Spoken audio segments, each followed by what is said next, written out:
형들, 혹시 나스닥100이나 S&P 500 ETF 투자하고 있어? 아마 장기 투자한다는 형들 상당수가 이 두 지수 중 하나는 담고 있을 거야. 근데 형들 이거 알아? 지금 AI 시대 반도체 핵심 기업 중 상당수가 이 지수에 아예 빠져 있어. 시가총액 세계 6위인 TSMC, EUV 장비 독점 기업 ASML, HBM 세계 1위 SK 하이닉스, 그리고 삼성전자. 이 기업들이 S&P 500에는 아예 없고 나스닥100에도 제대로 반영이 안 돼 있어. 오늘은 왜 이런 일이 벌어지는지, 그리고 형들이 어떻게 보완할 수 있는지 확실하게 정리해줄게. 자, 먼저 S&P 500부터 보자. S&P 500은 미국을 대표하는 대형주 500개를 모아놓은 지수야. 그런데 여기 편입되려면 핵심 조건이 있어. 반드시 미국 기업이어야 해. 뉴욕 증권거래소나 나스닥에 상장돼 있어야 하고 자산과 매출의 다수가 미국 내에서 발생해야 해.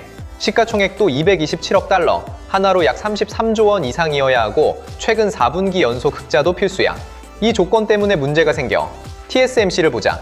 시가총액이 약 1조 6천억 달러야. 하나로 2,300조 원이 넘어. 전 세계 시가총액 6위 기업이야.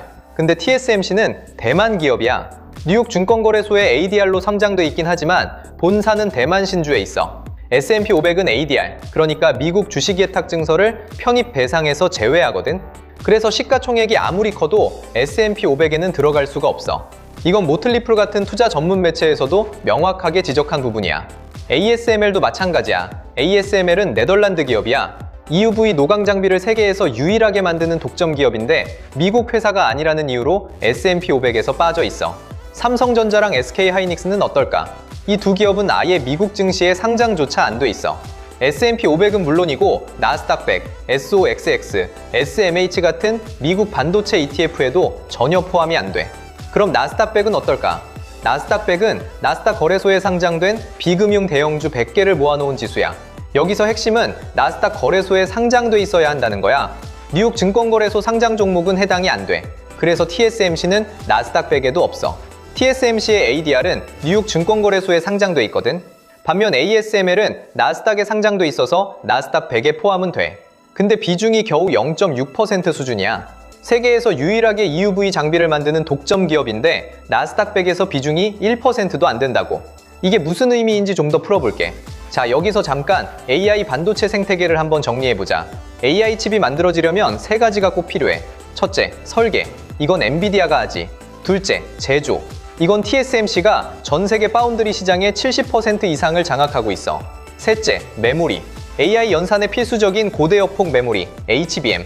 이건 SK하이닉스가 점유율 50% 이상으로 세계 1위야. 그리고 이 모든 걸 가능하게 하는 장비가 ASML의 EUV 노광 장비야. 이거 없으면 7나노 이하 첨단 칩은 아예 못 만들어. 정리하면 AI 반도체의 핵심 밸류체인에서 설계를 제외하면 제조, 메모리, 장비 이 세 축의 최강자들이 S&P 500에 전부 빠져 있는 거야. 나스닥100도 ASML 빼고는 사실상 마찬가지고. 이게 왜 문제냐면 지금이 AI 대세 상승장이기 때문이야. 이건 그냥 하는 말이 아니야. 세계 반도체 무역 통계기구에 따르면 2026년 글로벌 반도체 시장은 전년 대비 25% 이상 성장해 약 9,750억 달러에 이를 전망이야. 그 중에서도 메모리 반도체가 30%대 성장률을 보일 거라고 하거든. 뱅크 오브 아메리카는 2026년을 90년대 호황기와 유사한 메모리 슈퍼사이클로 정의했어. 디램 매출이 전년 대비 101%, 낸드는 45% 급증할 거라고 전망했어. 그런데 이 슈퍼사이클의 핵심 수혜 기업들이 형들이 투자하는 지수에 없다는 거잖아. 좀 더 구체적으로 봐보자. SK하이닉스. 2025년 2분기 기준 HBM 출하량 점유율 62%. 엔비디아 AI 가속기에 들어가는 HBM3E를 사실상 독점 공급하고 있어. 2026년 HBM 매출 전망이 41조 원이야. 영업이익률은 무려 47%를 기록한 적도 있어. 소프트웨어 기업도 아닌 반도체 제조업체가 이 정도 마진을 낸다는 건 정말 이례적인 일이야. 삼성전자도 빠질 수 없지. 삼성전자는 2026년 HBM 매출이 전년 대비 183% 성장한 24조 원으로 전망돼.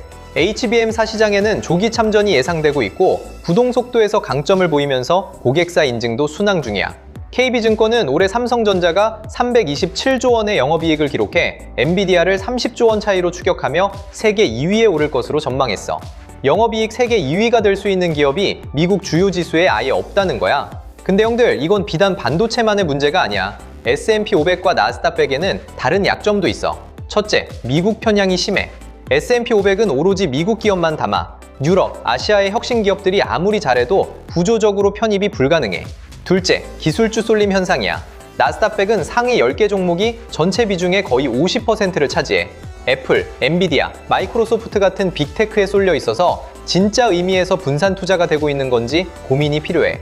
셋째, 반도체 밸류체인의 핵심 병목 구간이 빠져 있어. 엔비디아가 칩을 설계해도 TSMC 없으면 만들 수가 없고 ASML 장비 없으면 첨재단 공정 자체가 불가능하고 HBM 없으면 AI 서버가 제 성능을 발휘할 수가 없어. ASML은 최근 2026년 1분기 실적에서 매출이 전년 대비 약 13.3% 성장한 88억 유로를 기록했고 2026년 연간 매출 가이던스를 360억에서 400억 유로로 상향 조정했어. 경영진은 메모리와 칩 공급이 수요를 당분간 충족시키지 못할 것이라고 직접 말했어. 공급 부족이 계속된다는 뜻이야. TSMC도 2026년 1분기의 순이익이 전년 대비 58% 급증하면서 4분기 연속 역대 최대 실적을 경신했어. 설비 투자도 520억에서 560억 달러로 늘렸어. AI 수요가 그만큼 폭발적이라는 증거야. 이렇게 실적도 폭발하고 전망도 밝은 기업들인데 S&P 500이나 나스닥 100으로만 투자하면 이 성장의 과실을 못 따먹는 거야. 그래서 이 구조적 빈칸을 어떻게 메울 수 있는지 보완책을 정리해봤어. 첫 번째 방법, 개별 종목 직접 매수야. TSMC는 뉴욕 증권거래소에서 TSM 티커로 바로 살 수 있어. ASML도 나스닥에서 ASML 티커로 매수 가능하고 삼성전자랑 SK하이닉스는 한국 증시에서 직접 매수하면 돼. 모틀리풀에서는 TSMC가 S&P 500 시가총액의 약 2%에 해당하니까 포트폴리오에서 2% 정도를 TSMC에 배분하는 것도 방법이라고 제안했어. 두 번째 방법은 반도체 전문 ETF를 활용하는 거야. 바네크 반도체 ETF, SMH가 대표적이야. 여기엔 ASML이 약 11%, TSMC가 약 10% 비중으로 담겨 있어. 나스닥 100에서 0.6%에 불과했던 ASML이 SMH에서는 최대 비중 종목이야. 차이가 엄청나지. 다만 SMH에도 삼성전자와 SK하이닉스는 포함이 안 돼 있어. 미국 상장이 안 돼 있으니까. 그래서 세 번째 방법이 중요해. 바로 최근 출시된 라운드 1 메모리 ETF, 티커 D램이야. 이 ETF는 2026년 4월 2일에 상장됐는데 상장 10거래일 만에 운용자산 10억 달러, 한화 약 1조 4천억 원을 돌파했어. 2026년 가장 빠르게 자산을 모은 ETF야. 블룸버그 인텔리전스 애널리스트는 이 속도를 충격적이라고 표현했어.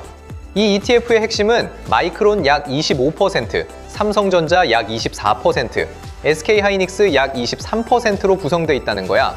이 세 종목이 전체의 70% 이상을 차지해. 그야말로 메모리 반도체 순수 투자 수단인 셈이야.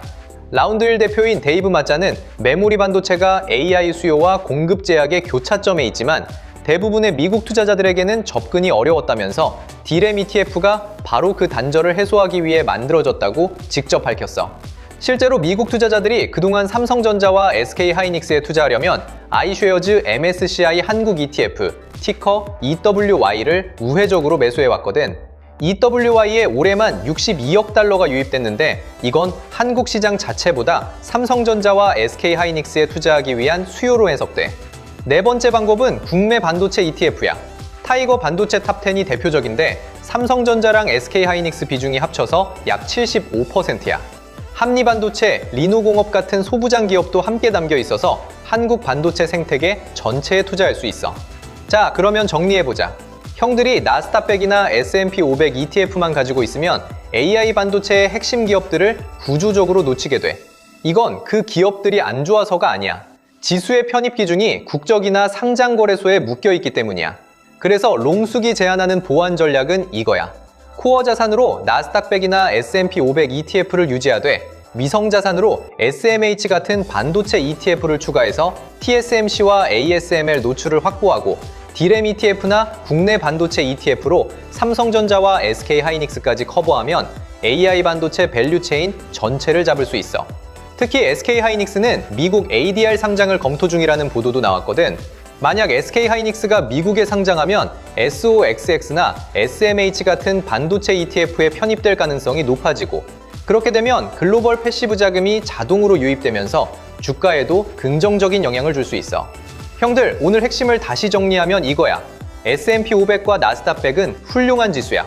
하지만 AI 시대의 가장 중요한 반도체 밸류체인의 상당 부분을 구조적으로 담지 못해.